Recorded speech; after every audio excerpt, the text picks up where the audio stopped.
இந்த லென்த்து நாட்கள், இந்த கரெக்டாக குட் ஃப்ரைடே, ஈஸ்டருக்கு முன்னாடி கொஞ்ச நாள் நம்ம வீட்டிலலாம் சிக்கன் மட்டன் எடுக்காமல் இருப்போமே, அந்த நாள் தானே அப்படின்னு நீங்களாம் நினச்சிட்டு இருந்தீங்கன்னா அது தப்பு.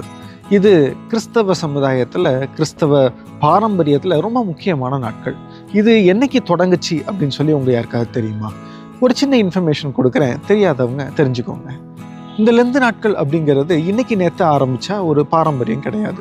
கிறிஸ்தவுக்கு பின் 2வது நூற்றாண்டிலேயே இந்த உபவாச நாட்கள் ஆரம்பிச்சிருச்சு. கிறிஸ்துவை பின்பற்றின ஒரு கூட்டம் என்ன செஞ்சாங்கன்னா, கிறிஸ்துவனுடைய பாடு, மரணம் மற்றும் உயிர்த்தெழுதலை நினைவு கூறும்படியாக கொஞ்ச நாட்கள் உபவாசம் இருந்து இந்த நாட்களுக்காக அவங்க தயாரானாங்க. அந்த நாட்களில் தான் நம்ம இன்னைக்கு லெந்து நாட்கள் அப்படின்னு சொல்கிறோம்.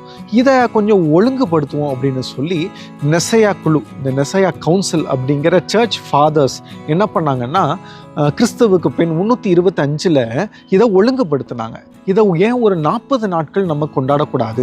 இந்த 40 அப்படிங்கிறது வேதத்தில் ரொம்ப மகத்துவமான நாட்களாக இருக்குது. ஏன் இதை ஒரு 40 நாட்கள் நம்ம ஃபாலோ பண்ணக்கூடாது அப்படின்னு சொல்லி இதை ஃபார்முலேட் பண்ணாங்க. அதுதான் இன்ன வரைக்கும் நம்ம ஃபாலோ பண்ணிட்டு வர இந்த 40 நாட்களுக்கான லெந்து நாட்கள். இதில் சண்டேஸ் இன்க்ளூட் ஆகாது. ஏன் இந்த 40? ஏன் இந்த 40 நாட்கள் அவங்க தேர்ந்தெடுத்தாங்க அப்படின்னா, இந்த 40 அப்படிங்கிறது வேதத்தில் ரொம்ப முக்கியத்துவம் வாய்ந்த ஒரு எண்ணாக கருதப்படுது. முக்கியமாக பார்த்தீங்கன்னா, இஸ்ரவேல் ஜனங்கள் எகிப்திலிருந்து கானானுக்கு சென்றடைய அந்த வனாந்தரத்தில் அவங்க சுற்றி திரிந்த வருடம் 40. அப்புறம் மோசே ஆண்டவரோடு அந்த சீனாய் மலையில் அமர்ந்திருந்த நாட்கள் 40. அதுக்கப்புறம் அந்த மழை நோவாவின் காலத்தில் மழை பெஞ்ச நாட்கள் 40. இது எல்லாத்துக்கும் மேலே இயேசு வனாந்தரத்துக்கு ஆவியானவரால் இந்த சாத்தானால் சோதிக்கப்படும்படியாக அழைத்து செல்லப்பட்டார். அந்த நாட்கள் 40. ஸோ இயேசுவே 40 நாட்கள் உபவாசம் இருந்தார். இந்த 40 அப்படிங்கிறது கிறிஸ்தவ வாழ்க்கையில், இந்த ஹிஸ்ட்ரியில் ரொம்ப முக்கியமானதாக இருக்குது. ஏன் இந்த 40 நம்ம வைக்கக்கூடாது? இந்த 40 நாட்கள் ஒரு பழக்க வளத்தை கடைப்பிடிச்சோம்னா அது நம்ம வாழ்க்கையில் இருக்கும். இது ஒரு நல்ல ஒரு பழக்கமாக கிறிஸ்தவர்களுக்கு வரணும். கிறிஸ்துவனுடைய பாடையும் மரணத்தையும் அவருடைய உயிர்த்தெழுதலையும் தியானித்தோம் அப்படின்னா நம்ம வாழ்க்கையில் அது ஒரு பெரிய தாக்கத்தை ஏற்படுத்தும் அப்படின்னு சொல்லி இந்த 40 நாட்களில் இந்த சர்ச் ஃபாதர்ஸ் இதை நிறுவினாங்க. இந்த 40 நாட்கள் சும்மா கறி சாப்பிடாம, பூ வைக்காம, பொட்டு வைக்காம, ஒரு உண்டியல்ல காசு சேர்த்து கொண்டு போய் வைக்கிற நாள் இல்லை. ஏதோ கஷ்டப்பட்டவங்களுக்கு இந்த 40 நாள் மட்டும் உதவி செய்யணும் அப்படிங்கிற ஒரு நாள் இல்லை.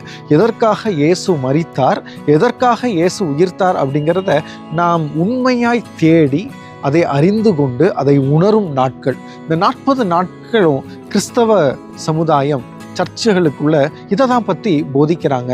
இந்த 40 நாட்களில் நீங்கள் எதை கற்றுக்கொண்டீங்க? இந்த 40 நாட்கள் கிட்டத்தட்ட என்ன முடிய போகுது? குட் ஃப்ரைடே, ஈஸ்டர் வரப்போகுது. இயேசுவனுடைய 7 வார்த்தைகளை நம்ம தியானிக்க போகிறோம்.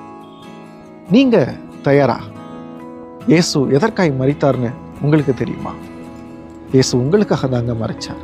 உங்களுடைய பாவங்களையும் என்னுடைய பாவையும் சுமந்து அந்த சிலுவையில் மரித்தார். அவர் மரித்தது எதற்காக தெரியுமா? அந்த பாவத்தின் பிடியிலிருந்து உங்களையும் என்னையும் விடுதலையாக்கும்படியாய் மரித்தார்.